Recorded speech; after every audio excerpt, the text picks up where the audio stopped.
The Around the NFL podcast is fresh out of Zummy Drops. Oh, no.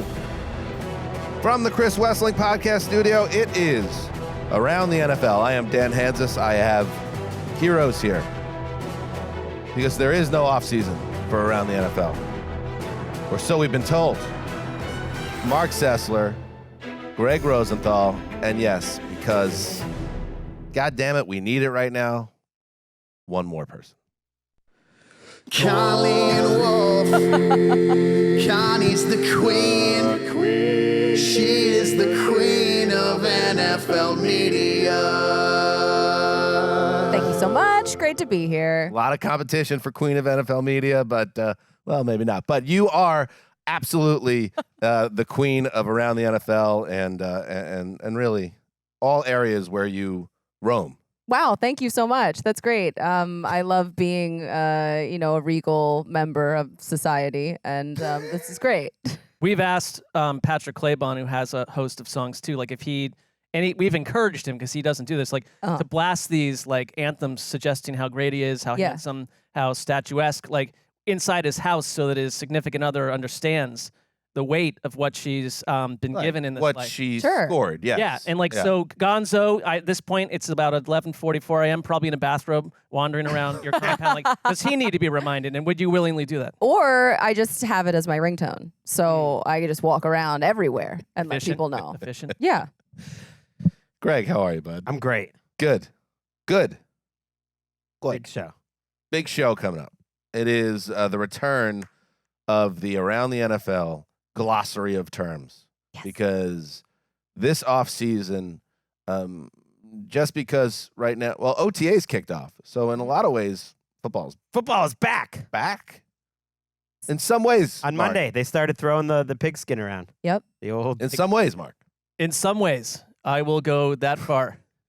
So to celebrate the return of football, why not open up the glossary and give the people, a real above the treetops view of what the current landscape of the NFL. That's what today is all about. And I feel like, Colleen, that's a public service that we can offer that I believe will connect with the audience. I think so too. This is one of my favorite episodes that we do. I love all the off-season episodes, and I'm happy to help provide the service. Unbelievable. Yeah. All right. You want to get into it? Let's do it. We're going to try to get through it. We did it in 2 parts last year. We're gonna do it, Dan. And No try. I'm just What's our saying, over-under on time for this? I will say we flippantly, A to Z. with very little discussion, be decided just to juicy. pack it back into one episode. I think we'll that's good. see. Because We're gonna last see. year, Choose a drag. Mark said that we were on like letter D, and we were 40 minutes into That was the 2 years ago, and then last year we decided to cut it into 2, but it's back into one big cake. Eat But it here all. it is. Here it Stick it in is. your face. Here's what it goes, Greg. Ultimately, the conversation will dictate. Like, unless we want to do a 2-hour show, which we don't typically want to do, Mark, and I know you don't want to do. So, but conversation will dictate. Whatever The it clock ticks. takes. But Whatever's best we're for in the control, show. and yet we have no control. You can say that again, brother. All right, let's get into it. Let's start. I'll get it going. We all got tagged with certain amount of letters, and I got A. So A, in the glossary of terms, announcing retirement. Announcing retirement. And who is announcing their retirement? David Johnson, all-pro running back with the Cardinals. He has announced his retirement after 8 seasons in the NFL. He wrote Sunday in an Instagram post that he is, quote, looking forward to the next career path in life. He doesn't know what it will be, but he hopes it brings him the same passion, excitement, and love as football did. Drafted by the Cardinals in the 3rd round of the 2015 draft.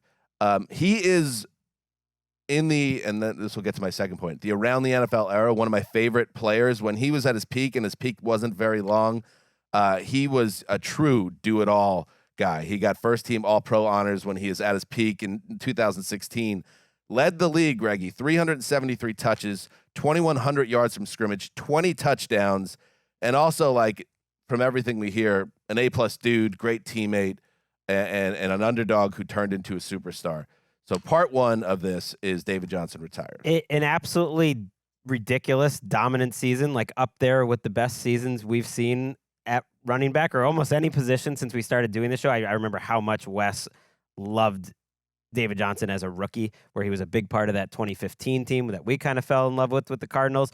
And then he was even better the year after that. There hasn't been a season since then of a player that put that many yards from scrimmage and that many touchdowns together in the same season since. Like, that's how good he was then. And unfortunately, he's like, everyone thinks like injuries don't matter anymore. You just assume 39-year-olds off torn Achilles are going to be fine. Like, sometimes injuries do matter. He was never really the same. Yeah, it kind of reminds me a little bit of like the career arc of Terrell Davis, who, minus injuries could have done 8 to 9 years of what he did, but he was so dominant in 2016. You mentioned the numbers, and I do recall West just like West could see running backs before other people, like especially in the preseason, be the one thing that he watched the preseason. It was like one of his superpowers. It really was, and it was like, and it's based on health. It's based on a lot of things. It's like I can't think of too many like AP like level All Pro type players that were taken away by injury the way he was, because he never was the same.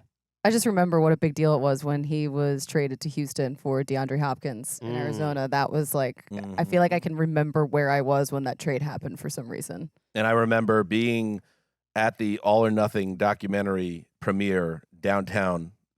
Jay Zumwalt was with me, diehard Cardinals fan.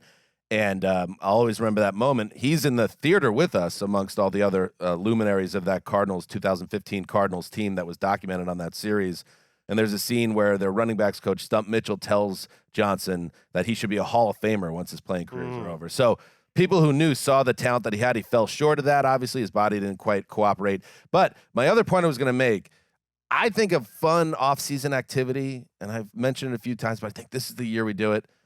We either make an ATN all-time team, like 2013 to present, who's the greatest, the roster of ATN, the ATN all-timers. I think that'd be fun.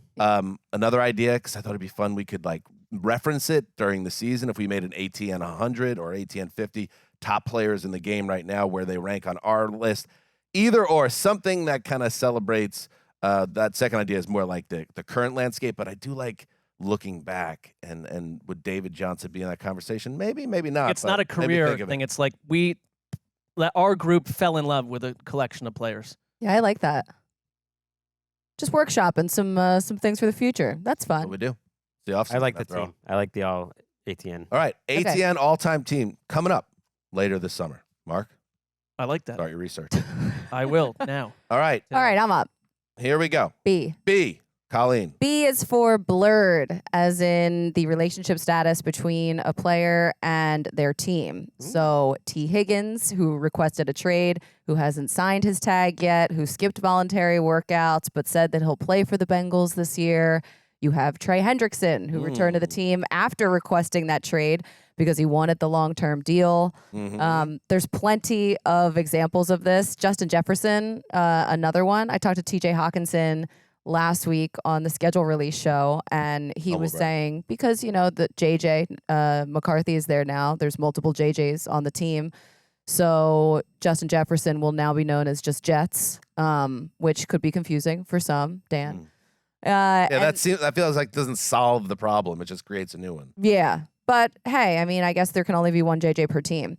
But the whole situation with the Cowboys, how murky that is right now, with CeeDee Lamb not knowing where his contract is because he's waiting for the Dak contract to go down. And obviously Micah Parsons needs to be paid. There's plenty more, but a lot is blurred. Blurred lines. A classic that really hasn't held up. Either as the singer. Has any trade request ever been summarily ignored and disregarded as much as Trey Hendrickson's? That's a great question. They did not care about it, and he was back immediately, and he just was like, "Well, I love this team. I gotta admit, I'm not going anywhere." It was just like a moonshot. I see your Trey Hendrickson. I raised you Austin Eckler last summer. They're like, at least that was like a story. It was like a story, and he stayed away. We gave some attention. Hendrickson was just like, "Hey, I tried," and then showed up like 5 days later, and I think he gave up a little too soon. Well, or his camp did. But yeah. Even Burrow was like, that's fine if he wants to get traded. He's a player. He deserves to if he wants to. But then nothing comes of it. Jefferson is not gone. kind of an under the radar. He here. Something to keep an eye on. Jefferson. Cam Hayward too with the Steelers. You're on it. Yeah. All right. C. See, we're moving fast here. C. So you just jinxed it. All right. My word is codpiece. Ew. What? What are the grossest things? Medieval. It was a piece of. Were you wearing a cod piece at the Renaissance Fair? Don't need to. Didn't. It does feel I don't like know it if would you be can of a just- piece. I don't know if you can just go purchase one at a It was- typical store. I did some research. It is a piece of material worn by men in the 15th and 16th centuries to Right up cover your Is alley. this like a merkin? that no, it's region. like it's mentioned in Shakespeare like it's 600 Sure. times. All I the mean, time. think about it too. Like the cod piece, it makes you look enormous, and I feel like that's a good thing to have. Okay, so back then I think it was Before more, there was like the miracle bra, there was the cod piece. it was just fabric. In modern times, for our purposes, Yes. the athletic cup sort of functions as the cod piece. And I just wanted to point out the off season is a no cod piece necessary environment. OTA phase 3 starts today, as you mentioned. Yes. So many teams. And there will be takes. I brought this around to having some sort of analysis. There will be takes based on whatever happens in the next 10 practices of OTA phase 3. But there shouldn't be. No live contact is allowed. No tackling. Preach. There was a point, even since we were covering the game, that there was live contact, that there was way more. There used to be 17 or 18 OTAs. There used to be 2 mini camps. 2 of them, they could have 6 days of like hitting and stuff in the offseason. That was in the aughts, but I remember none of that is allowed. And that's fine. I think it should be a teaching period, but it also means no evaluation necessary. It's just teaching and learning Unless things. Caleb Williams could throw a mean spiral. No take. Well, we've got to ignore those things. And I think if anything, no cod piece necessary. right, people that have listened to this show for a long time Yes. they're up on this. I think they realize they that get there are portions of the offseason that you just glance beyond and get to the next. It's the perfect Tentpole day to event. just to make that public service announcement. I think we so, have new job. listeners. I'm in a codpiece rabbit hole. Well, You're on the company laptop. we'll check Colleen. back with you later, Colleen. Let's move to the letter D with Marc Sessler. All right, I did these my way, so it's going to just be what it is. Okay, Oh, I but- love this. All right. D is for Dom. You don't have to give us that. We know. I'm wondering We've if been I doing can, this a long can I time. get through Yes. 3 Well- sentences in a row? That's why I'm doing Well, you challenging said it. the group. But I'm just letting you know you don't need to even is- say that. We we're- know it. yes. My favorite part of this. D is for Dom DeSandro. Yes. Okay, senior advisor to the GM and chief security officer for the Philadelphia Eagles. East Coast Jesus. Big Dom is more like Buddha, though. Anyone close to him, with a sense of the beyond, sees that clear as day. Sit in place, in peace, and cast off anger from the jealous. Sit in silence and feel the world burn into your beautiful body. Big Dom has hired a local painter, Jose Wiggins, to paint full portraits of Dom as he sits in his small Philly-based garden. Around him are sunflowers and wind of the willows. In each portrait, Jose Wiggins has been instructed to include the image of Howie Roseman standing beside Big Dom in the garden. A Howie Roseman in deep prayer. They are one with the gods. When 7 large pizzas arrive, along with 5 kegs of domestic beer, Dom treats Jose Wiggins as a treasured guest. Jose Wiggins gets the first pick of Meat Lover's pizza. He is allowed to rest in the garden of sunflowers. Then Big Dom paints Jose Wiggins in acrylic on a canvas that sits in the shade by keg number 2. Large glasses of chilled beer are drank all afternoon as Dom and Jose Wiggins celebrate what is to come. 14 regular season wins for a team whose religious centerpiece will be crucified no more. Big Dom. I mean, that was gorgeous. That was amazing. I think it's huge that he's back.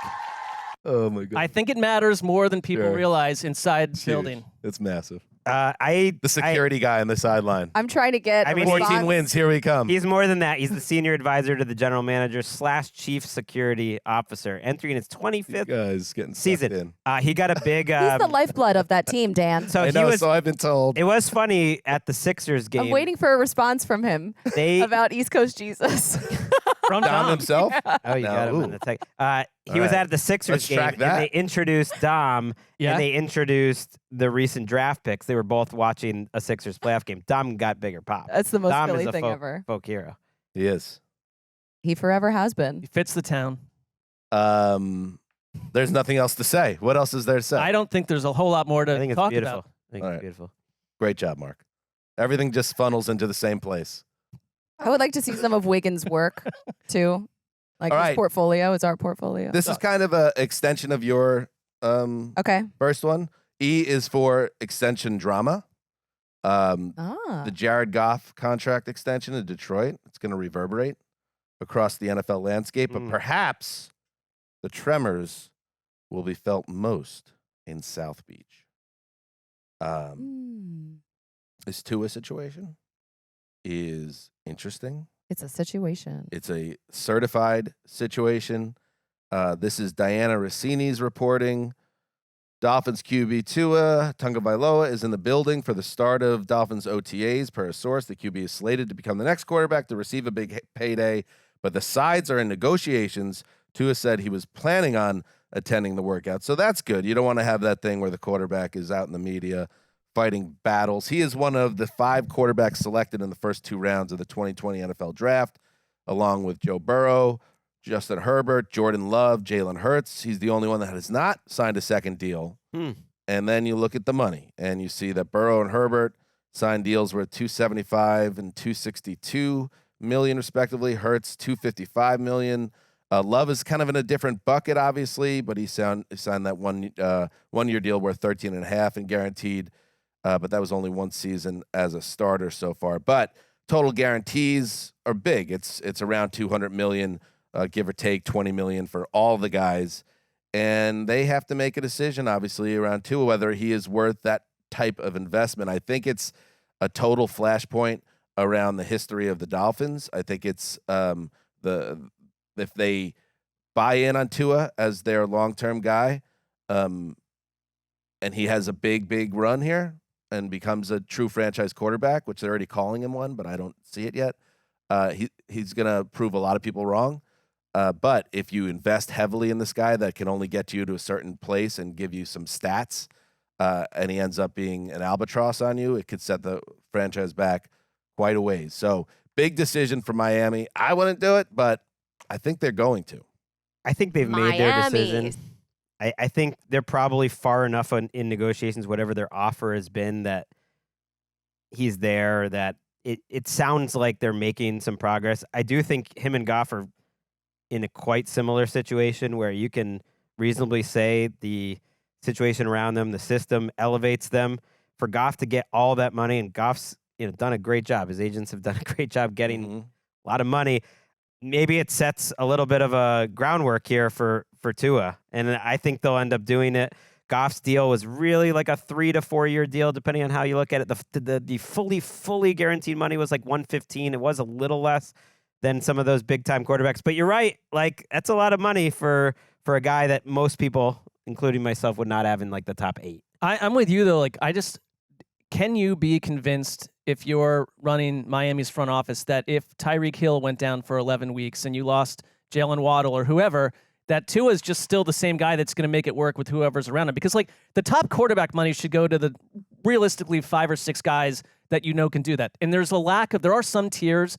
You've got the Carr contract, but it's like there should be more tiered contract quarterback scenarios. And Tua, to me, needs to be tiered because I don't care about the numbers so much. Like, I don't know what it is. It's just the football fan of me. Like, I'm a little suspicious of who he is minus the system and the stars. If McDaniel around. believes in him, which it really feels like he does, then that's going to be the key part of it. But then, like, the domino effect too, from if he doesn't get the long-term deal, like how do some of the other quarterbacks in the league proceed with their own situations with their teams, like whether it's Dak Prescott, whether it's Jordan Love. Right, I'm curious because Love did get a second contract, but it was this weird sort of in-between contract. I think he's going to get paid this offseason too, and that's going to be an interesting one. And even though Goff and Tua are kind of bedfellows in that I think everyone agrees they're not superstars, but they're really kind of locked in and loaded entrenched starters.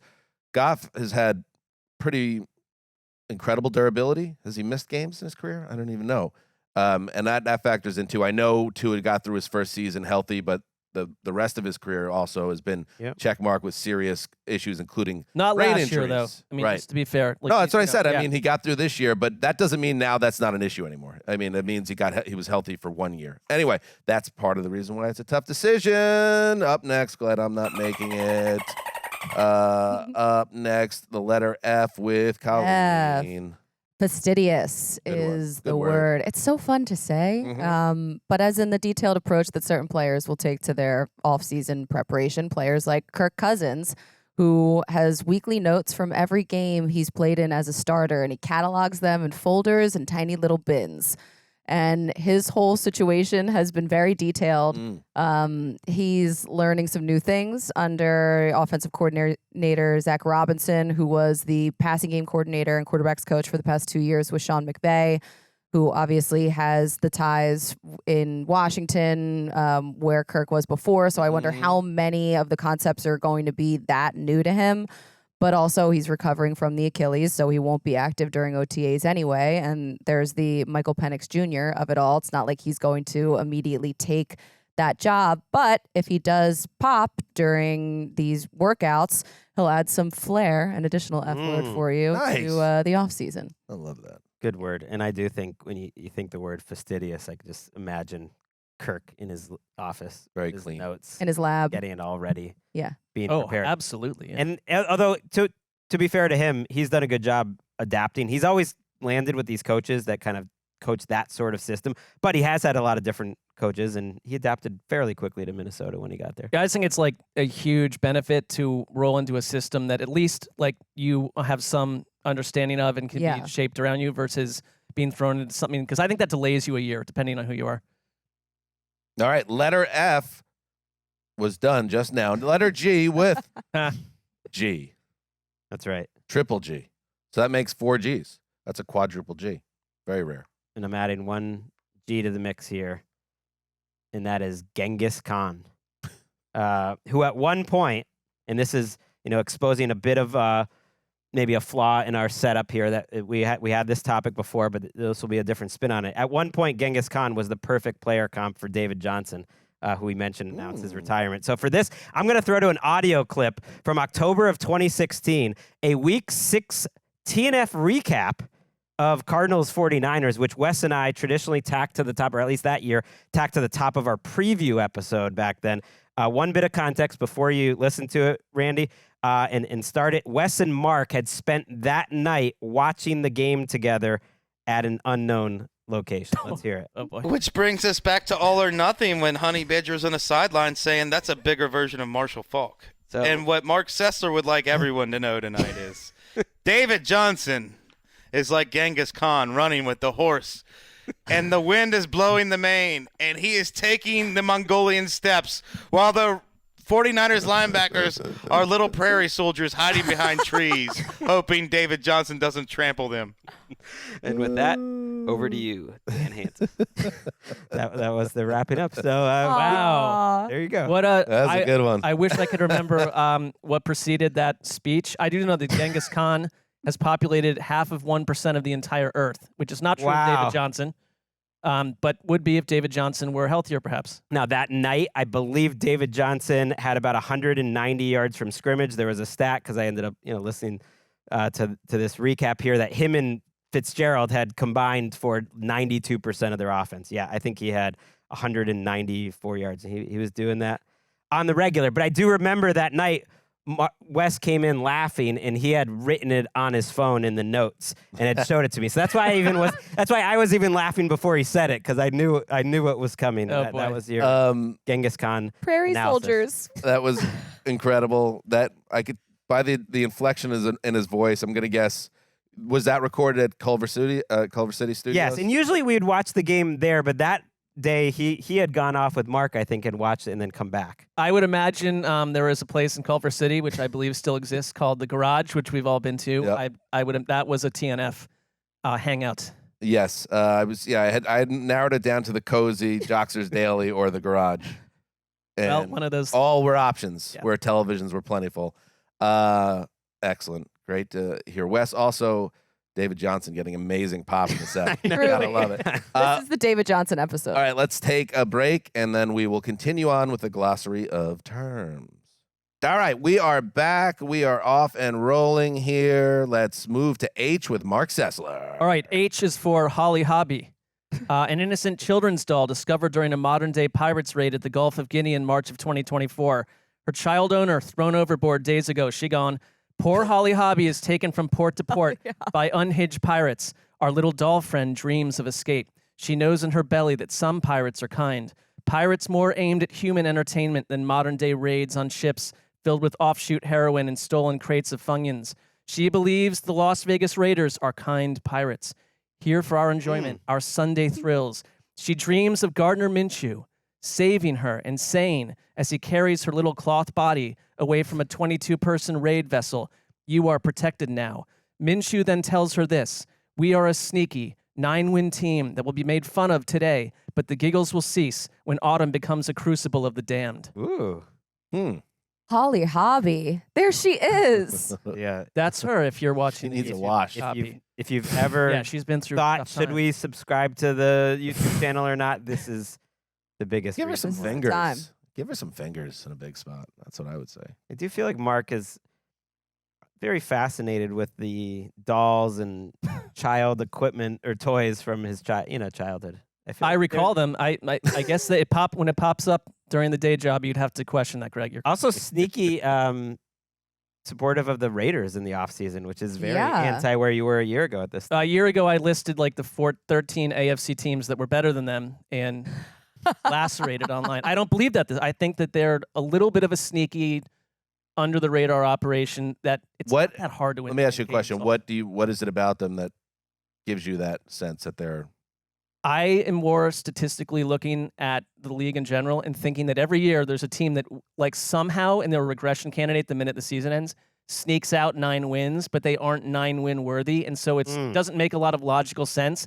But they keep coming. I was kind of meditating on which team is going to do something we don't expect, because this happens, and I just kept coming back to the Raiders, and it could be as nonsensical a take as I have in the entire offseason, but I've just... That feels like you are locked and loaded when we, hopefully with Bill Barnwell again, when we do over-unders. Yeah, well, I went... What's their over-under, Greg? I think it's 6.5. I went 0 for 4 trying to be logical a year ago, Wow. so I'm going to go in a different... And you know what? You weren't You really should. half. You Bang should the never go over. logical. Bang the over. You weren't off too much about that they weren't better than many teams in the AFC. Even though they won 8 games, only 4 teams had a worse record than them, which is strange. Mark, do you The remember AFC is all 8 and 9 and above. my prima ballerina?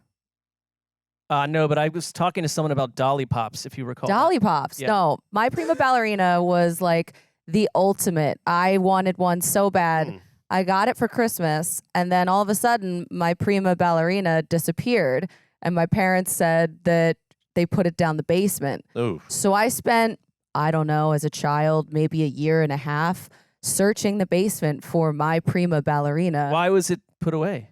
They took it back to the store. They returned it.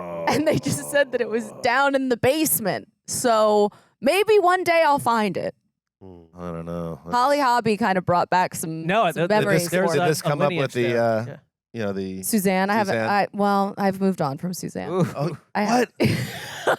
Now I'm with Andrea. you let Suzanne, your psychiatrist, go. Yeah. What you My do? therapist. Therapist, excuse Yeah. me.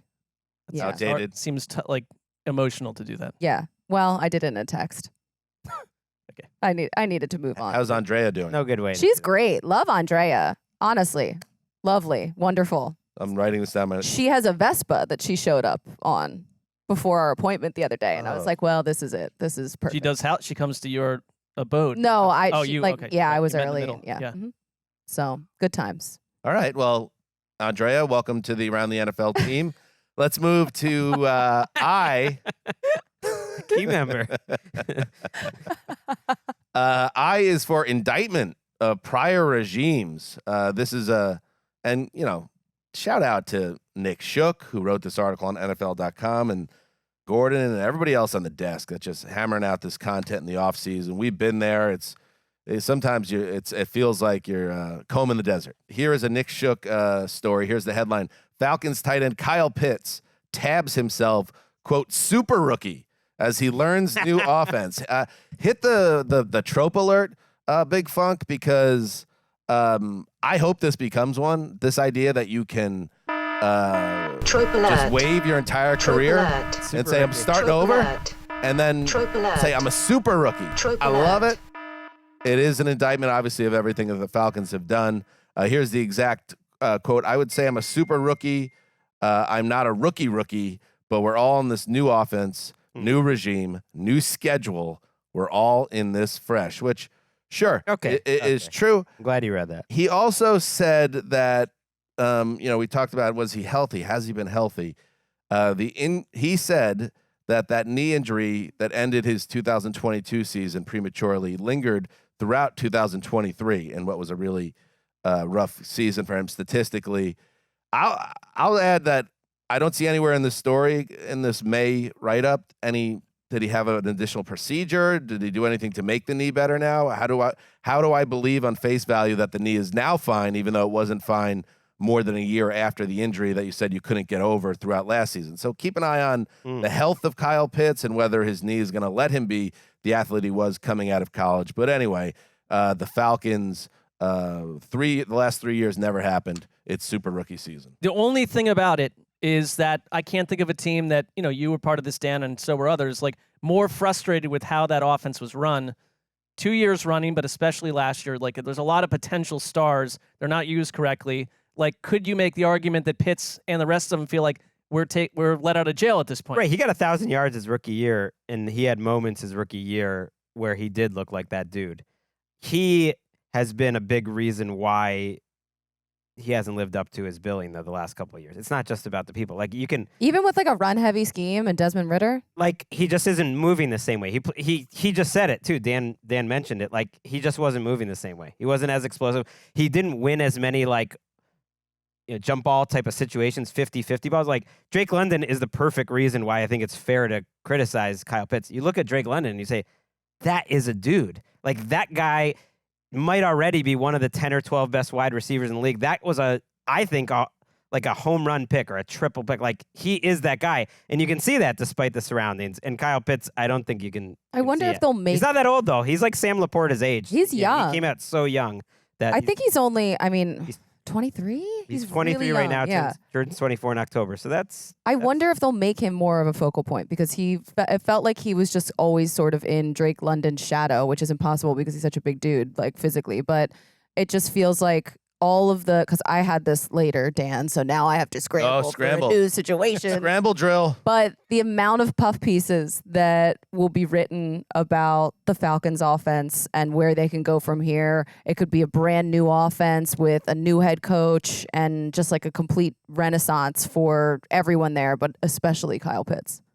You could keep it. You don't have to pivot. I stuck with mine. I had a sound drop. I think it's a good challenge. Give up on because we'll it'll probably happen happens. to all of us. We can find new ways to discuss the topic if we wish, and maybe we don't wish. So just to revisit in general Atlanta's draft strategy at the top of these drafts, they took Kyle Pitts 4th overall in 2021. Mm-hmm. So yeah, but no one was killing him for that at the time. At 4 overall, I feel like that was seen as earlier than expected. That was like generational I don't talent. know. He's like He was not here's the seen as a thing. tight Here's the end, thing. though. It wasn't like it's He went 4th overall in 21. A lot of people, I think, sort of thought is he the best player in this draft other than, Trevor Lawrence? I guess Jamar Chase is in that draft too, but yeah. You took Drake London 8th overall in 22. You took Bijan 8th overall in 23, and you took Penix 8th overall in 24. So you took in the top 8, you took a tight end, a running back, and a backup quarterback in the last 4 years, 3 of the last 4 years. It's an interesting way to build your roster. Your future quarterback. You kind of need one of these guys to really hit and become what you thought they were. Maybe both. All right. Up next, Jay with Colleen. Okay. So Jay, I'm already trying to work on my new V word. All right. Focus. You just roll Jaunt. with it. Roll with it. Here we go. As in Anxiety creeping in, calling Andrea, speed dial. jaunt, as in Dave Canales' appointment in Carolina. Will it be long term or will it be just the latest in a recent line? Now I got thrown into the blender. Coaching. Oh, you're in the jaunts. blender, baby. So, under Tepper be talking, the coaches have been Ron Rivera. There was the interim Perry Fuel, Matt Rule. Steve Wilkes had a moment interimly. We had Frank Reich, and then Chris Tabor took over last year for a bit. So now it's Dave Canales' turn. And what does that mean Tepper be churning. for Bryce Young? Because Canales was credited with all of the help that Geno Smith got in Seattle and Baker Mayfield in Tampa Bay. They brought in Deontay Johnson. They drafted Xavier Legette at the wide receiver position. So they zhuzhed the offensive line as well. So what does that mean for Bryce Young and Dave Canales? Because now they will be linked forever in this season ahead. I think Dave Canales, I love that we're talking about him because I think he's under the radar is going to be like a big figure coming up because he has an interesting vibe. Ton of energy. It totally makes sense to me that he's extremely close with Pete Carroll, and he looks at Pete Carroll as like his greatest life mentor and coaching mentor because he feels to me like kind of a younger version of the vibe Pete Carroll gives off. Incredible positive energy. I think brings people with him, and it's just like a lot. And I think he's done a good job. Like, he's done a good job maximizing his guys. So if Bryce Young is going to get to like average this year, which I think would be a good outcome if he's just like a solid enough quarterback, then I think Canales is the guy to do it. There's like no better resume builder than like 2 years in a row reviving quarterbacks. Everyone falls for that. But this is a team, because some teams get backed in this situation. You can't make any personnel moves for years. You got to just let these guys do it. You can't recycle again. What is happening over there? Colleen and Greg him are attempting to arguing hoist about like that was good. I'm gonna You're guess. off on Is it your just own like little how island. are you arguing whether like how hot is Dave Canales? That's how it started. Yeah, okay. But ironically, good-looking guy. It is his hotness that has been his undoing in his past. Breaking news, Funk. Breaking ass news from the New York Post. Because Breaking how many years ago? it's late January, but for us, it's breaking news. New Panthers coach Dave Canales had a, quote, secret life of porn addiction and binge drinking. We wrote a book on it. Yeah. Yeah. Oh, how was the book, Mr. Know-It-All? Oh, he wrote a book on it. Like, what? He talked about this at his opening Greg press Googled conference, already too. and found out seconds ago. Oh, he wrote a book on No. it. He talked about it at his opening press conference. He literally has a book that I think it was. I wrote a book on it. His faith. His faith helped him work through his problems with infidelity and. That was part of How the about ATN that? book club, right? It was third on the list. The book We is got to called. start meeting every Wednesday night. The book is called Now we do. "This Marriage?" ? The question that changed everything. Whew. All right. Well, that's interesting. Cool. What letter were you again? That is Who wild. I did. I That was brought you. this up. It's this marriage? Yeah. It's Well, that's the how a question mark works. big time question mark Yeah. in a big spot. Right. This marriage? The question that changed everything. He said he wrote the book to help other couples struggling with marriage. A question the author What is a guy. asking himself and then answers with the book and what's happened since. How about he also used to be a cowboy boot salesman? Well, that's cool. Wait, or is it this marriage? Or is it this marriage?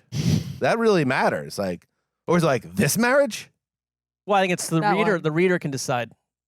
How do you think he intended it, I guess is what I'm saying. I don't remember. You've given what were the I think example like- number 2 of They Like sounded most- pretty similar. Like great art, I think you want to leave some room open for interpretation. Yeah. With your book title, though? I don't know. I'd stress It this slows because me it's down. not any marriage. It's this marriage. I'd stress this. Like, Right. This marriage? This marriage? Yeah, like that. Kind of like This marriage? Ours? Yeah. While we're talking Keep Pounding, I don't know if you guys know, last week was actually Keep Pounding Day in North Carolina, and a number of events in communities, giving back to the community. Keep Pounding Day. Pounding. Panthers did that. I like that. Marriage? When That's a great. Panthers-oriented element comes up later in the show, we just gloss right by it. We don't Okay, we don't we'll do it discuss quick. it after. They have Todd Downing, offense coordinator of the Titans. What book did he write? Well, he has they use his pull quote right on top of the cover, and he ends it with Liz. But that is exactly what Lizzie and Dave have provided with this marriage. But then it's not a question mark there, It's tough. and that's a tough one because technically it should end with a question mark there too. Well, that's on the editors, but Unless he doesn't have a question about it anymore. Well, there you go. That's your guy now, Todd Downing. There we got him, locked him in. All right, who's next? I believe. Are we at K? K with Gregg Rosenthal. Okay. K. Good job, Colleen. Yep. That was good. I have regrets all of a sudden. K is for catalogophobia. Katagel. Ophobia. Catalogophobia, which is the fear of being ridiculed or laughed at. And sometimes this sort of phobia, this sort of Catalogophobia. fear, it starts in childhood. Just I'd people that are exposed to criticism, maybe It's tough and they have Something an to bring up to elementary school. Andrea. right, an offended psyche. Whereas if you have like a better foundation, maybe you're not a victim of this. If some teams, I think, experience catalogophobia, they're more sensitive. You know what I mean? So you can probably guess who they are. Like it's often goes along with like a history of little success. But I thought I'd flip this around and name my 3 figures or teams that would be least likely to have this, who are just so secure Okay. in I their love own this exercise. skin. Number 3 rather would be the Cowboys, just as an organization. You can say a lot about the Cowboys. They will invite criticism. If anything, they almost seem like sometimes they seek it out in a way. I remember when we were at training camp and there was a crazy story about a contract holdout, and they make their players available to all the media so that it can become a big story, even though they're getting criticized in those stories. So I think in the end, they're kind of fine with whatever's said about them. I think they are very, very confident, to your point, in the cowboyness of it all, Right. and that will see them through the darkest of days. Right. So they're confident. And this is ranked 3 to 1. Not sensitive. 3 to 1. Yeah. Number 2 would be Mike Tomlin. I don't know if we have that old sound drop. That's a good entry. I like where he just was like, "I do not care." We do not care. Oh, there it is. Good job, Funk. And I believe it. I just believe when coaches say we don't care about what they're saying on the outside. When Mike Tomlin says it, I do believe it. Whatever he believes, he believes. I don't think he's getting bothered. And then number 1, I would guess, would just be Jim Harbaugh. I mean, I just feel like he's rolling with whoever Jim Harbaugh is. John Harbaugh could be on this list too, but Jim, he is who he is. He's not going to make any complaints. It's not just another day; it's today. He's very confident in who he is. I'm scared of it. Not worried about the criticism. I agree. I think also the teams that have, when you win, that makes you feel you're above outside. I'm sure Andy Reid feels pretty confident in himself. A lack of catalogophobia. Catalogophobia? Catalogophobia. What was the other phobia that we always talk about? Misophonia? Misophonia. Yeah, that's a tough one too. People with catalogophobia may experience symptoms such as burning cheeks, desire to look away, awkward half smile, feeling like everyone is staring at you, and goosebumps. That sounds terrible. It's toughy. I feel. Have we not all experienced that? It's some a very form? human. Yeah. Feeling. Some level. I think. Yeah. The phobia maybe not would to be the phobia level, but level, maybe to the phobia level. All right, Mark. L. Okay. L is for Laurie Metcalf. Check your catalog phobia at the door. Here we go. L is for Laurie Metcalf. Do you have anything else to say? You want to? I said check your L is for, catalogophobia. L is for door. Laurie Metcalf. Do you remember her? The hardworking Hollywood actress who played Jackie Harris, the issues-laden sister to Roseanne on Roseanne, a 1990s runaway hit.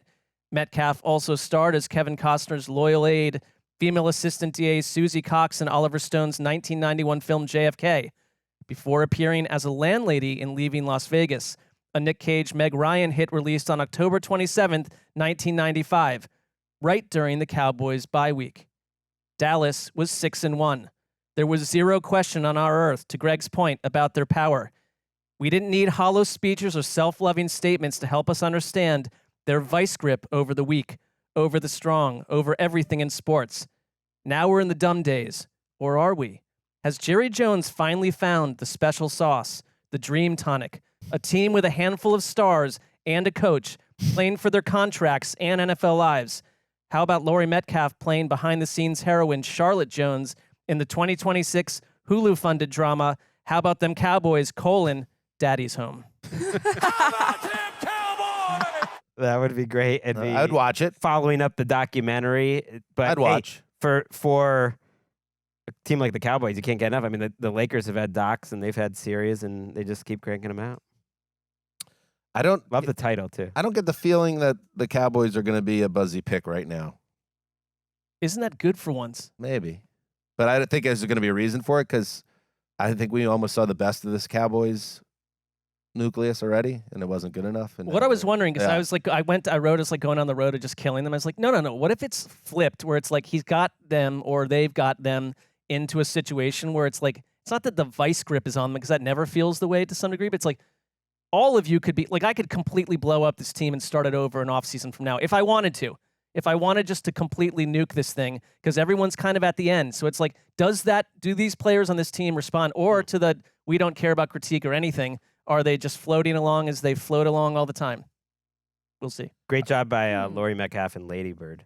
That scene, I love Lady Bird when she's driving her to the airport. That was a parent moment. And almost impossibly, I believe she still plays Jackie Metcalf on a television show that airs on ABC. Yes, there's a spinoff. Yes, I noticed that. I didn't go. I do a pretty good Roseanne laugh impression. Do you want to hear it? Oh no. What? You don't want to hear it? No, I'll hear it. I won't. No, I'm not going to say it. I would like to hear it. You want to hear it? Yeah, Dan does that a lot. Yeah, that's also like every evil clown from North America. But If those who know the opening credits of Roseanne, I think know it. that was good. And then I also have like kind of a running joke with my wife when, we're fair. It's the middle of the week, and we got 2 kids, and we got a busy house, and hey, what's the dinner plan for tonight? And then sometimes it'll just like slip through, like we don't have a plan, and it's 6:30, and then I'll do a joke where if Emily's like, I don't know, I'll be like, I go into my Roseanne impression, like, I'll go get him some hamburger helper and junk. She loves it. she loves it. Yeah. That seems like a healthy way to approach that situation. What a window into your week. Now we're talking how the sausage gets made. Oh. I don't know, and junk. All right, that is my Roseanne. Up next is, this is kind of hard the way it's graphed out. So you just went, right, Mark? That is I correct. went. Oh, no, Mark went. And that was It is a L. fog for Laurie Metcalf. Yes. There we go. Yep. All right, so let's move to M.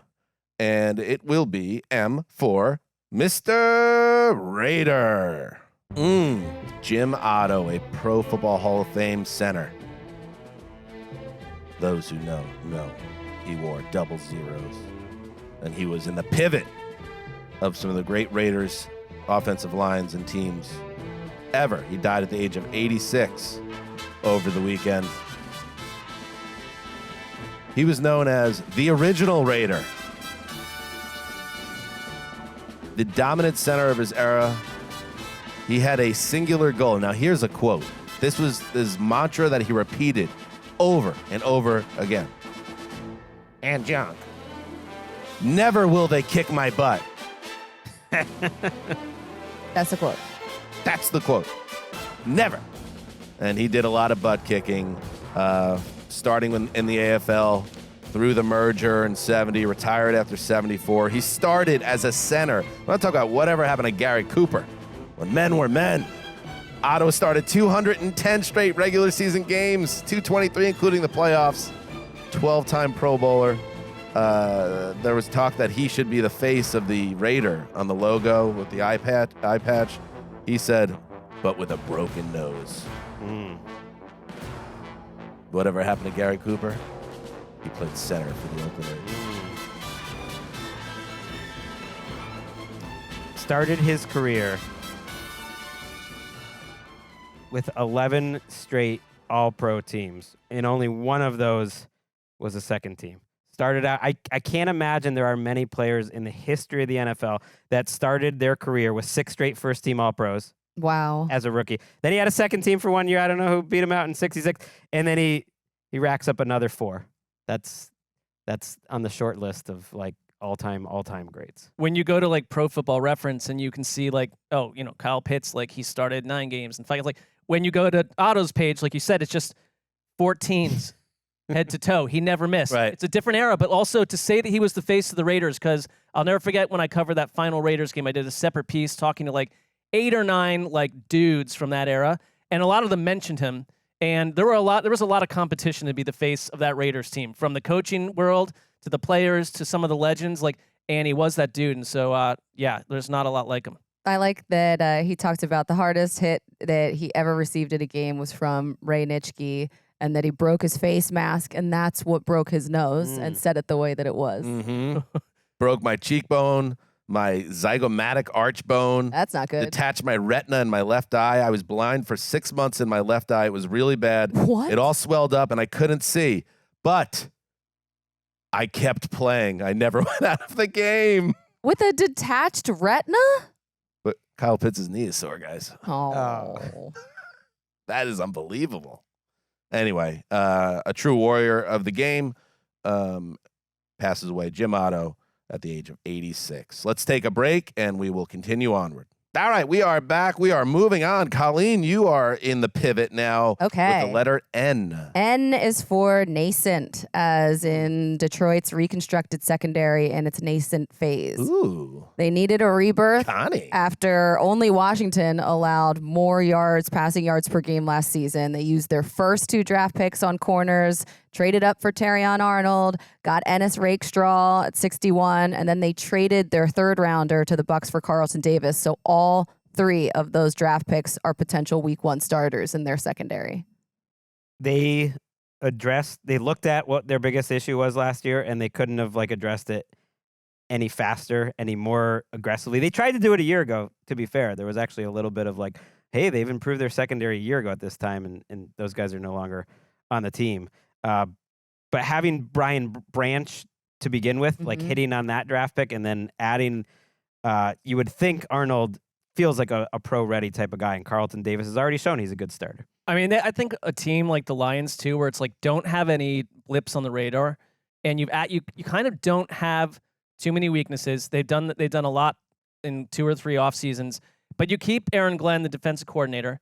You keep Ben Johnson, the offensive coordinator. It's it is there. You could have rolled the dice that one of those 2, if not both, could have been somewhere else right now, and you're kind of starting over with new phraseology, new coaches, new everything. It's this team is so much about their coaching staff, and I love that they've kind of kept it all together. And it's what's the weakness here? I know you could nitpick a little, but not much. They thrived under higher expectations last year, as we know, starting right in week 1 when they knock off Kansas City in the opener. What did they finish with 12 wins last year? Where'd they land last year? 12-5. 12-5, and make it all the way to the NFC title game. Damn near win that game against the Niners.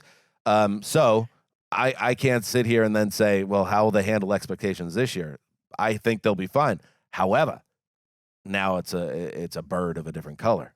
You have to get over the hump. You have to, anything short of getting out of the NFC now is maybe not failure, but a disappointment. So it's the Detroit Lions as we knew them are totally transformed, but it's very hard to get over the hump, and there's still a lot of big time competition in the conference. So we'll see what they can do. It's going to be a battle, and we'll see if they can get over the hump. Mm-hmm. They're set up so well. And I also love that Terrion Arnold and Brian Branch played together at Alabama already. So that's kind of nice that they already have that probably rapport Synergy. built in. Mm-hmm. All right, Gregg, the letter O. All right, I'm going to go with a great word, obedient. Complying with or submissive to authority. I like when a word just sounds like it should. Obey me. Okay. Obedient. All right. I'm saying... Made Colleen uncomfortable, but we're going to keep moving. Gregg was saying this exactly at this time yesterday and Sunday in his house. Go ahead. I don't think if the Raiders and the Saints come out to Southern California for training camp, and they are, that they should be obedient to this NFL rule that because of marketing rights in the Southern California area, that they don't necessarily have the rights to have fans at their training camp. Now, the Raiders have been more out in front saying we're having conversations with both teams about the logistics of it. Talks are still ongoing. So it sounds like they're pushing for it. The Saints aren't really answering questions. And I just feel like going to a training camp is such a outstanding way to grow the support of your team and have young fans go there for, nothing and just be around football, that having training camps without fans, doesn't feel like training camp at all. And yes, I know it's the Saints in Southern California. How many people are really going to be showing up there every day? I'm sure people would be showing up. And so I hope they push to make that happen. I hope it's not something where I don't know, that either the Rams and Chargers don't allow it or that the teams really don't even want it. I don't know. To me, that's not training camp. Don't be obedient in this way. And if they do try to keep fans out, fans should let them know, you're trying to grow your brand. The Raiders have done a great job over that. Saints, you're trying to grow fans. Don't keep them out. It feels like a weird NFL thing in general that some of these stipulations I kind of get maybe why they were cooked up, but they went to what was it, Greenbrier for years and years? That's right. Right. At secret compounds. I don't know what it is, but why would you have any fan base not? I would just promote it everywhere. So I'm with you. It just sort of feels like this is just to be weird clear, NFL in business. California here. Well, the rule would apply, I guess, everywhere, but it only matters because everyone's trying to come to Southern California. Yeah, because they're technically in the Raiders. I mean, the Raiders and the Saints are coming into the Chargers and Rams area, and they either need to get some permission, but there's questions about whether they even want the permission and how they're going to do it. The Raiders do say that they're trying to figure it out. Saints team president Dennis Lauscha explained that on-site logistics, not NFL marketing rules, are a bigger hurdle for the team. He believes that finding room for fans at UC Irvine's campus is going to be challenging. Okay, I read that too, but I went to multiple great training camps with there fans, with with fans. the Rams. Like my kids had a blast the day they went, and that was the same facility. So just saying. And they had like food trucks and stuff out Right. there. It was all happening. You said training cramps. I'm just trying to move past that. I'm out. There are a lot of cramps there. Good one. All right. Well, hopefully that all works out, Greggy. Up to Marc Sessler with the letter P. All right. Here is where some crossover occurs, and I don't give an F. P is for Penix, comma Michael, comma Junior. In our newsroom, I listen to dense white noise on earphones, hail and rain and chaos in the woods while banging out alphabet narratives as an adult male. Pressing question, how will humans react when Michael Penix Jr. takes over as QB1 for Atlanta as early as week 6? Ooh. The 2-3 Falcons crumbling inexcusably, 23-10 to the Carolina Panthers. A sense of dread hovers. Beloved Kirk Cousins hasn't been himself all season. 5 touchdowns, 10 picks, including a pick 6 just before the half. Raheem Morris recalls a tweet from Michael Penix Sr. issued on June 27th, 2020. You see my boy. He's coming into his zone. I can feel it. End tweet. Morris decides it's time to be his own man. Throw Chatterbox media types into the circular file and bring Penix Jr. into the fire. 4 touchdowns later, the Falcons, 38-23 victors over Carolina, are reborn as a new creation of the elegant South. Wow. That is quite a scenario. I love these scenarios. It's giving up on Kirk quite quickly, although he's struggling. It's 2-3. It's a tricky situation. It's early enough. Could you trade him? Probably not with all the cap hit that you would get, but maybe the next offseason. People like myself that say, okay, they're locked into Kirk for 2 years. I mean, there is a crazy scenario where if this happened, for instance, that they could trade Kirk next offseason with that guaranteed salary. Haven't they set up a sort of a dangerous situation where if Kirk, let's just say he did struggle. I'm not saying this happens. This is a bit far-fetched, but well, I think they've created a dangerous situation. Yeah, like your fan base, if if Penix is like whipping the ball like they say he will, like during training camp, like your fans, it's lodged in their minds. Like, wait a minute, this or guy if Kirk just misses a game, which happens to quarterbacks, especially ones coming off an Achilles. Not him until last year, but fair. Like, but preseason too, we've seen it so many times where like the rookies come in, they light it up. It's preseason, they're not playing like great competition, and that's when everything starts. And that's why think of Lamar. Like everything, if you. That's certainly Michael Penix could be a star. You don't know that, but it's like, but then everything keeps for me going back to the same question. But then why did you sign Kirk Cousins? Why did you put this roadblock in front of him and the kid and create this hyper awkward situation that could undermine the entire operation? It reminds me of the quarterback factory make sense to me. That Howie Roseman talked about when they drafted Jalen Hurts and they had Carson Wentz in place, and he was like, the Eagles are trying to be a quarterback factory. Okay, but I'm not.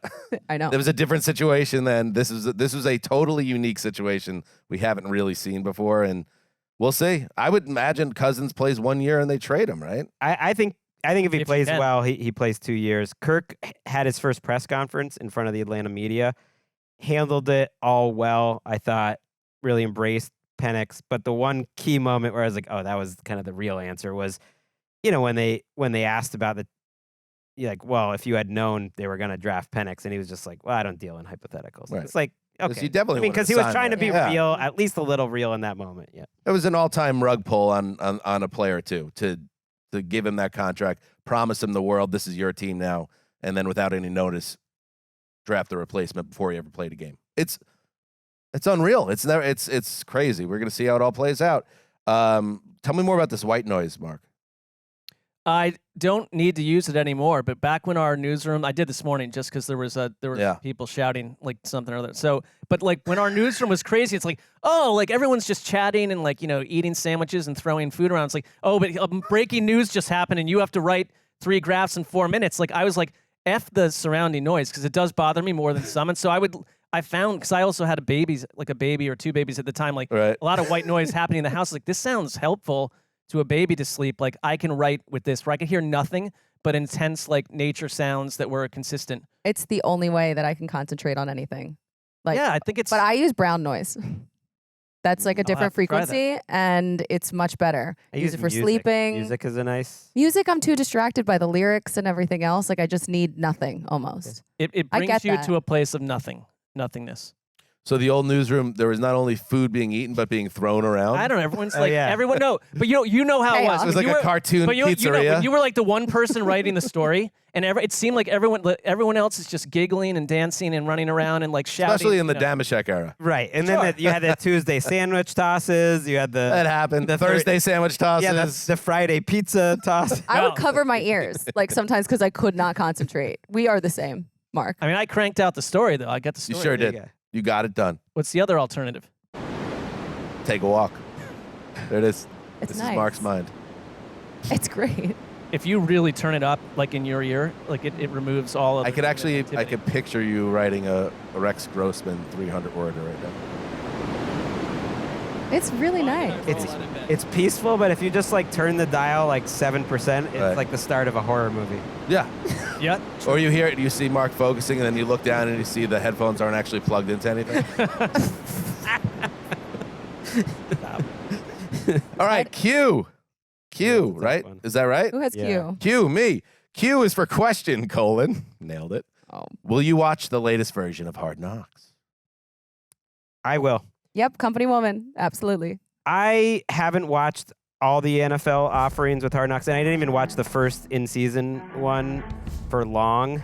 But I'll give this one a shot because of when it's coming out in the calendar. I actually think it's a perfect time. It is when it's I think early July when it's why they dropped the Netflix show then. You're hankering for a little football. And just that it's different and it's off season and it's draft stuff. Like I'm curious how deep they go into the front office stuff. I'll check it out once. I'll check it out this season or a few episodes, and if it's good, you stick with it. And I don't think we talked about it on our schedule release show. It's the New York Giants covering what? From the end of the offseason till essentially when it comes Hard out. Knocks : off-season with the New York Giants. I'm fine with it. I would imagine a lot of it is the draft. How could it not be? I want to see the Saquon fallout.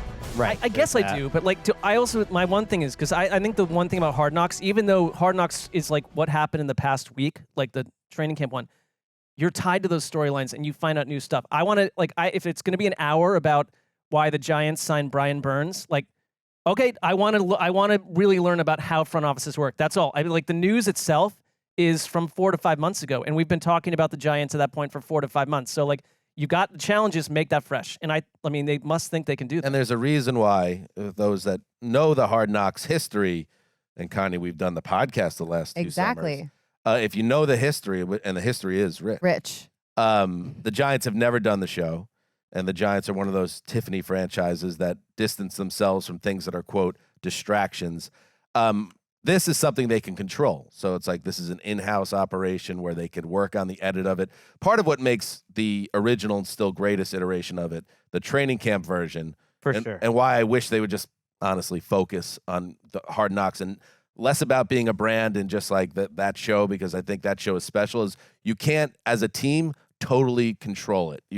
Because it's happening in real time, week to week. You have control of the edit, of course, and they can, and you've seen it, I feel like, more in recent years, them try to filter out things that maybe they don't want focused on when it comes to Hard Knocks. But still, the way a training camp moves along, you're kind of flying, you're a little bit vulnerable, and teams like the Giants don't like that. So this, to me, feels like an in-house NFL Films operation that the Giants signed off on. It's safe, and Giants fans will like it. If I was a Giants fan, I'd watch it.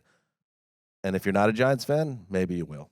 Or maybe you'll wait till August for the original version. That's all I can say. I mean, as soon as I hear the music, I want to watch, though. So I'm just drawn to it. It's going to be a different cast of characters, though. It's not going to be funny players talking about dinosaurs. It's a bunch of front office people. Right. It'll be different. The reason why I have more optimism, I think, is that these and ultimately, look, NFL Films, we're all one big company. NFL, it is always an in-house operation when it's NFL Films.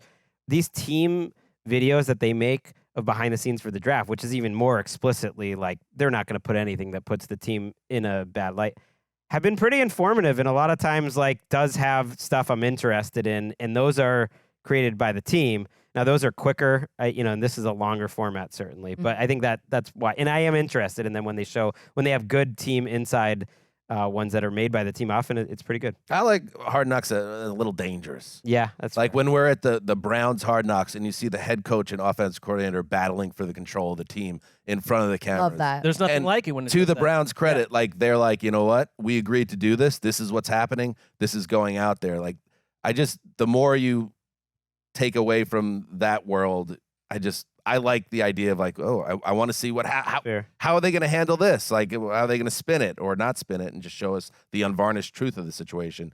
You know what? I don't know if I'm watching that, but you know what? I am always checking out the latest edition of Walken with Giants. I don't know if you guys, this is, of course, the great Christopher Walken, Oscar award-winning actor, I believe native New Yorker, and obviously a huge fan of the New York Giants. So he started his own podcast. And one thing we haven't really touched on is Tommy DeVito, quarterback of the Giants, became a cult hero at the end of last season, Tommy Cutlets and all that. All of a sudden, it's like we don't really hear about Tommy so much anymore, even though they didn't draft a quarterback. So hopefully he was just at the draft with me. We did a pizza contest. There you go. So he's still in the mix in Italian-American ways. But what's his NFL future? He said, apparently there's an article he had as a chip on his shoulder, and I had to hear what Chris Walken had to say about it. Here's an excerpt from that. It's time, once again, for Walken with Giants. With me, your host, Chris Walken. Change has come to my beloved football team, the New York Giants. Big Blue. The G-Men. We all go through it, change. My neighbor is now a woman. Or, in the parlance of the times, she was always a woman. She's now just living her truth. Hold for a fact. Now that you're done applauding, let's talk about someone going through change on the Giants. Homegrown talent. Jersey boy done good. The entire nation got behind his Italian mannerisms and Guido good looks. Tommy DeVito. He feels slighted, cast aside. He feels as if he's yesterday's news and he has something to say. He's not going away the same way we all do one day. Enough with the rhyming. Well, I got news for you, Tommy. We're playing the It's full going to app. be hard. It's going to be hard It to was 6 accept hours. the best quarterback who's ever lived. The man, the myth, the legend. Eli Manning, mic drop, walking off. Walking off. He is a huge Eli fan. We've heard that in many, Yeah, that's many been a episodes. beeline. I like Yeah. it's like that was the full episode and like the the ability to take the football analysis and link it to our own lives. Right. I mean, thank you to Chris, who was from Astoria, Queens, by the way. So a New York native to the bone. Good context, yeah. Hopefully he can fall in love with Drew Lock. That's what I hope for Christopher Walken. Good call. Good call. The letter R with Colleen Wolfe. Okay. R for recuperation. We're recouping, and so is Anthony Richardson, the forgotten rookie. Had 4 starts last year, and now we're all just sort of waiting for him to come back with that throwing shoulder. He's playing for the right coach in Shane Steichen, but everything we heard was and saw was he's an athletic freak. And it was so exciting when he came out and he was able to back it up. And then we only got a month of football from him. So now he has Adonai Mitchell there that they added in the draft. Obviously, Michael Pittman Jr., who the Colts locked in as well. And they drafted 2 offensive linemen early that also help with him up front. So I feel like the fact that he looks like he's all the way back from surgery right now, he's going to be a huge storyline. The Colts are going to be a huge storyline. And is it going to happen to me again? Am I going to be like front and center on the Colts bandwagon? You were on. I know. But this is kind of like we're watching all of the recuperations for guys like Joe Burrow as well. But Anthony Richardson and Joe Burrow at the top of the list. I like the division they play in, Connie. I think it sets up well for them to make a run here potentially. And so much of it is can Richardson stay healthy and and grow as a player. But I think they're a fun team to get behind again. I don't think you're in the wrong here. I think it's fun and exciting. I was quite high on them. I did the projected starters series for the AFC last week, and I looked at that roster. I was like, Chris Ballard's done it again. I like him. All right. I kind of like them as a sneaky division winner, and I went. Yeah, we watched this college tape and stuff during the draft season. It's like whenever I'm watching that, I know I'm not a real draft nick because all I'm thinking is like, wouldn't it be nice to just watch some professional football where they're better? Oh, dang, bro. And so I watched some I went some Anthony Richardson because he really only played 2 games that he survived. It was so short. And it's electric. It was also a little more inconsistent, I think, than people realize. Like, his accuracy issues definitely showed up. But I think he made good decisions, and it's just the good throws and the good runs that he made were just so good that you want to see more. And the year that you jumped on their, not bandwagon, but just generally their operation, like running back goes down. The offensive line like just crumbled. Everything fell apart. It was like an apocalypse, but where they are now 2 years later, there's a lot to believe in. And I think a lot of it is like Anthony Richardson's at the center of it, but Ballard's defense and what he's built up and what he believes in, it's like, it's been a slow process, but like, I believe in their defense. I did last year, and I think like you're going to need to be able to get to the quarterback in this division. And there aren't the Colts to me also have a really interesting coaching staff. I think it begins right there. Yeah, I was just 2 years early on it, so I never left. Frame it that way. Yeah. I think what they lacked last year was like a big time difference maker on their offense. Now they potentially have it. You don't want to put too much on the shoulders of the kid, but hey, they brought him in to be the franchise, and let's see if he is. He might lead the league. Maybe Caleb Williams will in the OTA videos that are just, oh, God. That's awesome. Like the Colts showed one where he throws it 85 yards or something bonkers. He's great for that. I thought I was stealing my fantasy league last year when I took Richardson high. Not high, but it was like, this is going to be my QB2 that shocks the world. Ooh. But I would do it again this year. I think it's worth rolling the dice on. All right, next. It's me with S. We got one more break to take, actually. Let's take one more break, and then we'll close this out. All right, we're back.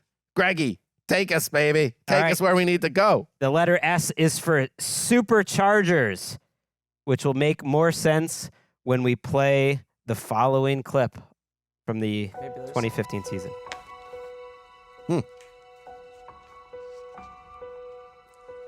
San Diego Superchargers.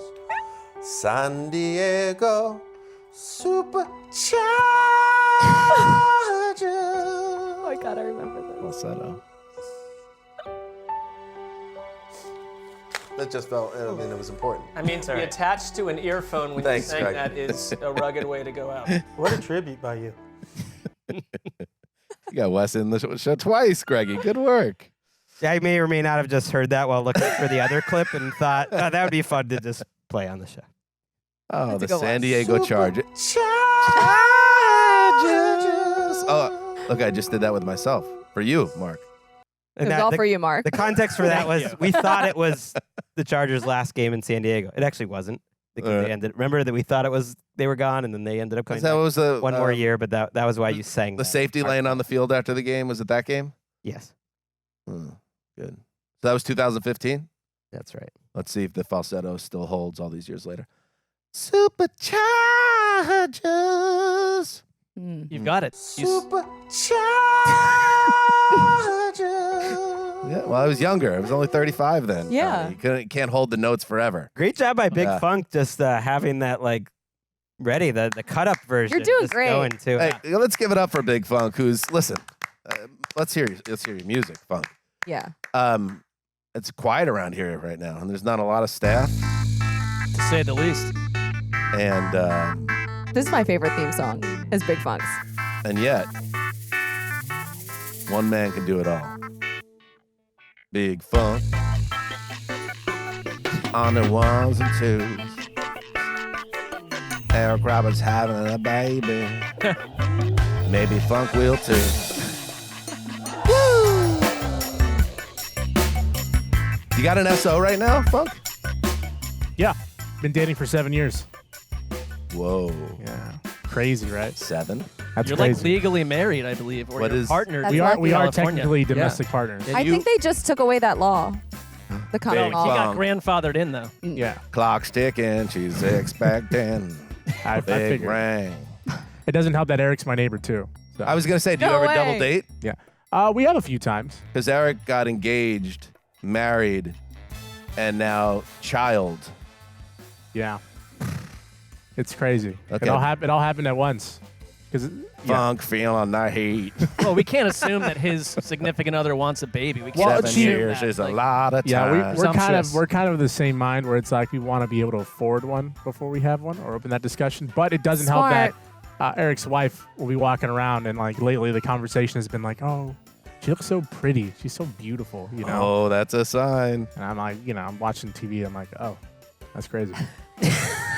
7 years is 2,555 days. I can't believe you just Googled that.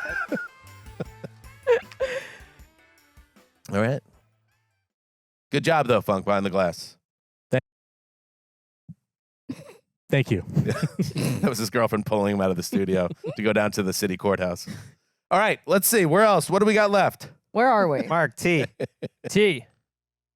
T is for too many long reads by Too Mark. many letters. Here's a quick one. I know. Well, we learned the lesson, but we unlearned it. To streamline this. I think we've done a good job. It has been moving quicker. along. I do have a quick one for you, though. I have 4 playoff teams not returning in my little world of worlds. I looked at the standings from last year.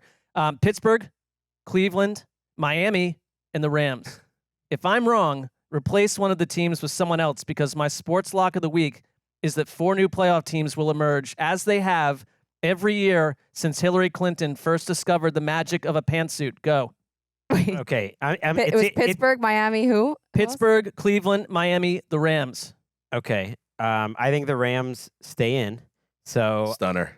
well, first of all, it's funny to me that Rosenthal gets behind Rams. News at 11. it's funny that you're taking the Browns out when you've been unhappy that they're not getting enough pop this offseason I was suggesting that they aren't, not unhappy, but they aren't. And I think there's some regression elements there. I'll take out the Bucks just for the Rams. Sorry, Bucks. Well, that's sensible. Rams, I felt was a little edgy, but like, I think you got it right. Yeah. Really? Good job. You're right. Are we just moving the segment along? Well, I mean, I could throw 4 other teams out there. But I don't think Pittsburgh is crazy, although I think they've got better. Cleveland's not crazy. Rams, not crazy. Okay, I got another one. I'm taking out the Cowboys and putting in the Packers. Whoa. There we go. The Packers were in the playoffs. All right, you want to go? I'll see you're crazy and raise you. I'm taking out the Texans and putting in the Colts. I'm Really? an idiot. That was. I'll put in someone else. I don't know who I'm putting in, but I'm taking out the Cowboys. Well, you got to put in. You gonna put in the Raiders? They're gonna. I might. I haven't done that part. It's a little early to Spicy. be making these predictions because we're just gonna forget Ouch! them and then Ooh, make sorry, different Mark. ones. Yeah. It's been deemed too early by Greg's- the old Greg's Rosie. annoyed that he put the Packers into the playoffs. But Well, yes, it. because they could have won the Super Bowl last year. That was a All right, case. good one, Mark. Good luck to you. Well, no, because I know you don't want to be right on that, but maybe you will be. We shall see. You unfair. That's what it stands for. Hey, this new schedule. We have moved. We've not so quietly started to shift away from a traditional Sunday schedule to more. This is like the NFL's primetime era, and the more streamers that are involved, the more mouths there are to feed, the more days of the week that are being used. That it's creating schedule havoc that we've never seen before because the schedule makers, and maybe that helps to explain why the schedule, based on what we heard with some reports, ended up being delayed a week because they're like, how do we make this all work? Anyway, Warren Sharp of Sharp Football had this little data point. Since 1994, a total 1994, how long ago was that? 30 years ago. A total of 3 teams over 31 years played at least 7 games where their opponent had over 1 week to prepare. 3 in 31 years. This year alone, there are 2 teams who play 7 games versus opponents who have over 1 week to prepare. 2 teams with 7+ games. The Patriots are on the other side, Greggy. They play 0. The Chargers, here we go, 6 games versus teams with extra rest and prep for them. 0 games versus teams with short prep. The Patriots, 0 games versus teams with extra rest and prep for them. 3 games versus teams with short prep. So my point being, I get it. Listen, the NFL is here. They're making money, and everyone loves the primetime games, but it feels like it's adding in terms of, look at my Jets. They have 6 primetime games in 11 weeks to start the season, and they're flying all over the place to do this. It is a major challenge for the schedule makers and your boy Mike North to try to figure out how to make this fair, because it's quite simply not as simple as it used to be the way the schedule is laid out. I think number one, there already were costs to all this, because it just inched up by derivations, more so this season. But like players, I listen to what the players say about it, and it's the health. It's like the rest is not just like someone's going to get there and like strategize their way to a win. It's like their players have an extra 2 or 3 days to rest. I think that matters so much towards the end of the season. And yet it's like asking like a 737 to suddenly stop in midair and turn around and go the other way. Like it's just not going to change, because at least not anytime soon, because it's the money. It's like, oh, no matter, we can put a schedule release out on the same day as the NBA playoffs and blow them out of the water.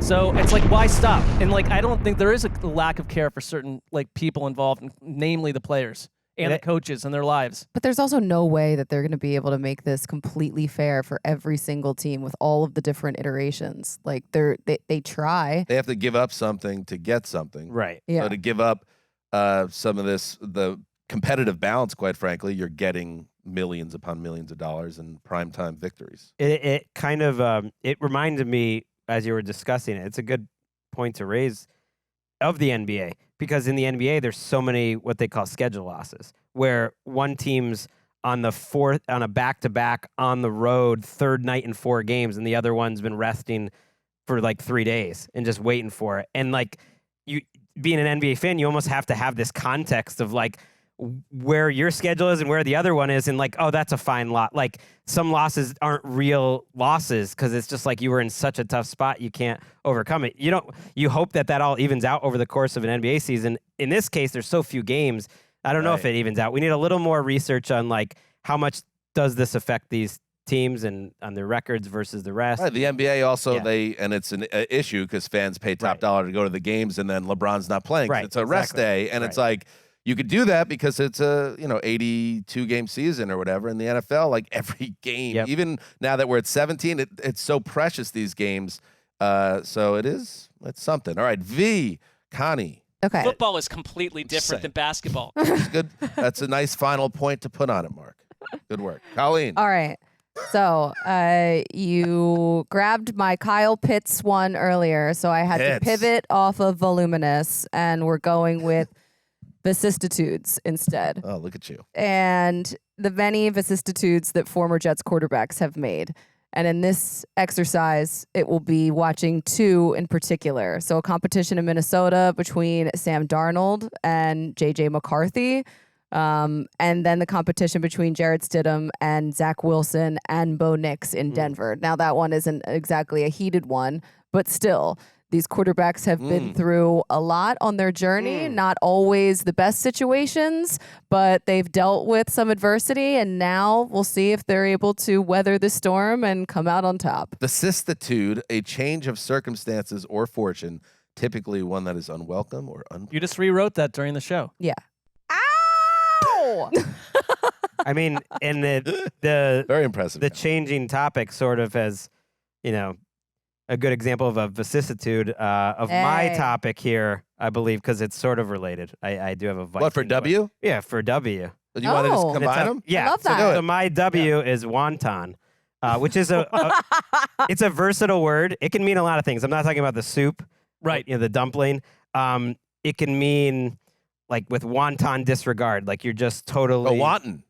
Yeah, like isn't it wanton? Deliberate it's wanton. Wonton. Say it either way. I don't know. It's versatile. You were saying vicissitudes all crazy too. We're just we're blowing it. We're blowing it. Bit out at you. I thought you said vicissitudes. No, I think just vicissitudes. Yeah, there's no T in the middle there, is there? There is a T. Well, I think wanton. That's like essentially wanton. Yeah, but one of the definitions though. Wonton. Yeah, that was go ahead. One of the definitions is lustful. That like you have that wanton like desire, libidinous, wanton desire, lascivious. Yeah, there's a lot of words like that, and that's how the Vikings fan base is going to be about J.J. McCarthy by the time we get to week 1. Okay, much less by the time he plays. I found a sentence, Greg, to help you. Her cheeks burned as she recalled how forward she had been, how wanton. Yeah. Do you understand the context now, Dan? Oh, absolutely. Well, I know the word. Okay. And the pronunciation. So you're saying J.J. you should. McCarthy. So when you're ordering like a medium wonton soup, that was a bad job. I You're gonna medium wonton soup. That's what I do. See, I have it wrong the other way. I was thinking about a fortune cookie this whole time, which is totally different too. I blew it. These Vikings fans, they're just gonna be hot for this kid. If you think about quarterback history with the Vikings, they haven't had a ton of homegrown guys. They had Culpepper for a minute. It was hot. They had Teddy. They were very excited about Teddy. But other than that, since like 1977, Tommy Kramer was the only first-round pick I could find, and he was like a late pick that had to wait 2 years. They've always been cycling through these older guys. Like Culpepper wasn't old, but like Farrat at one point in his career, Favre, post-Packers, Cousins, post-Washington, Keenum, Bradford. And it's like now we got our own guy. They're just gonna be feeling. I agree. That's why I was bummed out. They're gonna be ordering some wonton. JJ's playing. I think he's gonna play week 1 most likely. I would think. Well, Makes yeah, sense. I mean, It just makes sense. It's really more on Sam Darnold to completely I don't know if he outplay can do him. anything unless JJ really like bottoms out in training camp. Right? It's a great situation though. Yeah. That could help Bradford too. That maybe he looks so good in camp that they're like, all right, let's see if his ceiling right now, because he has the experience, feels a little higher. Maybe we'll start out with him, but we'll see. All right. Very good. We are coming near the end of the line right now. Up next, Mark Tuffy, X. X is for your ex-lover from 11th grade. Well, that's EX. I know, but it's the X in EX. Got it. And Randy, you're gonna have to figure that out. Kind of a cheat, a little bit of a cheat, but we're just gonna move forward. But I am willing to acknowledge I did. Well, little did she or he, depending, your choice. Little did this person know that you adored the National Football League. You, quietly huddled away on a desktop computer in your room, creating statistical reports long before a pack of nerdlings cooked up EPA and various dense nonsense to describe beauty. Of course, this was a bad move. You should have hitchhiked to the fields beyond the community center where said love interest was drinking out of a solo cup with Matt Troy and fill in the blank while you watch Clash of the Titans on VHS. As you become more concrete in your desire to track the prowess of Warren Moon, she becomes more unhinged and lost to the wind. You call her up and her dad answers, and it's like you're on the phone with Mao Zedong.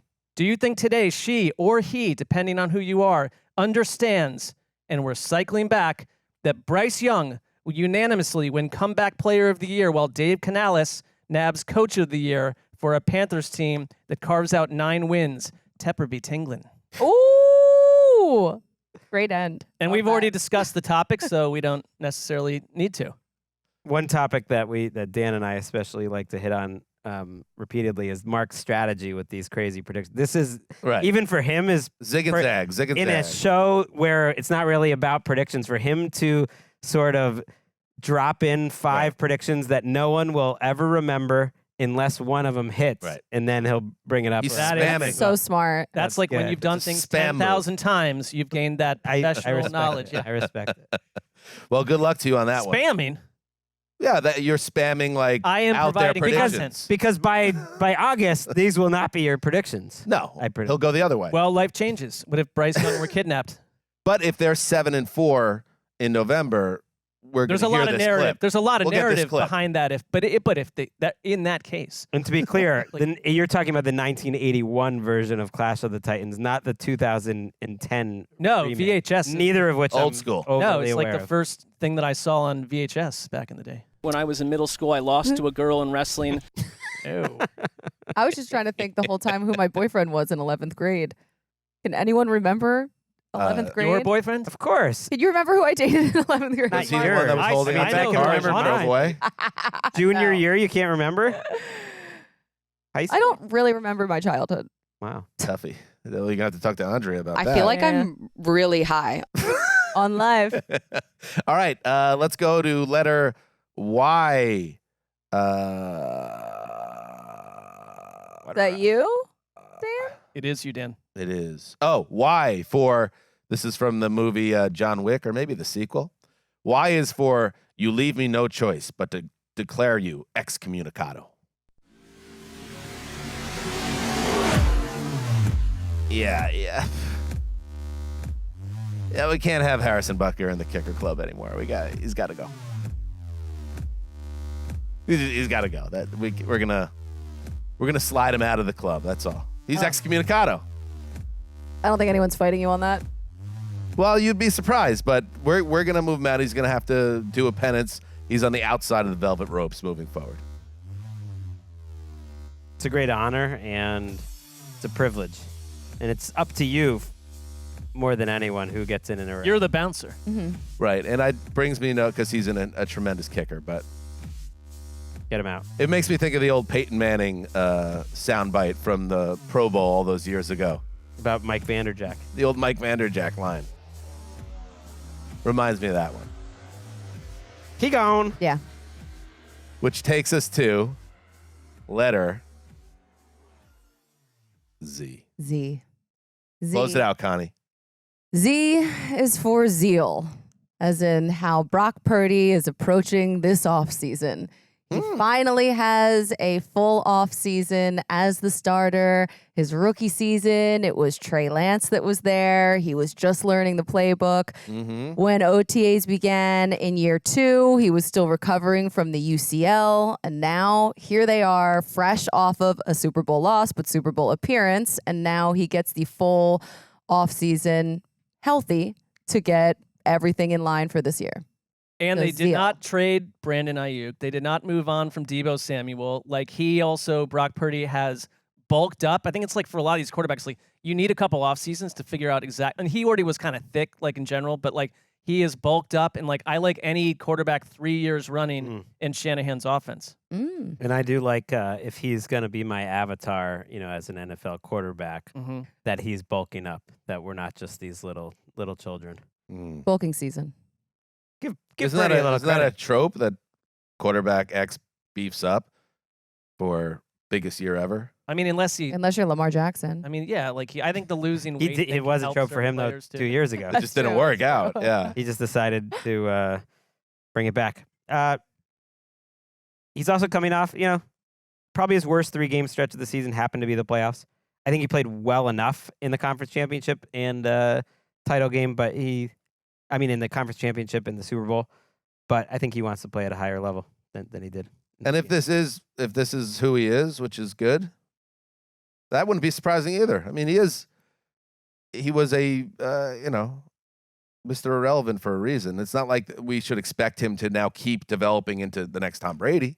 Like maybe this just is Brock Purdy, who's a good quality quarterback, and especially when he's in this system, but he's not going to be the guy that's special.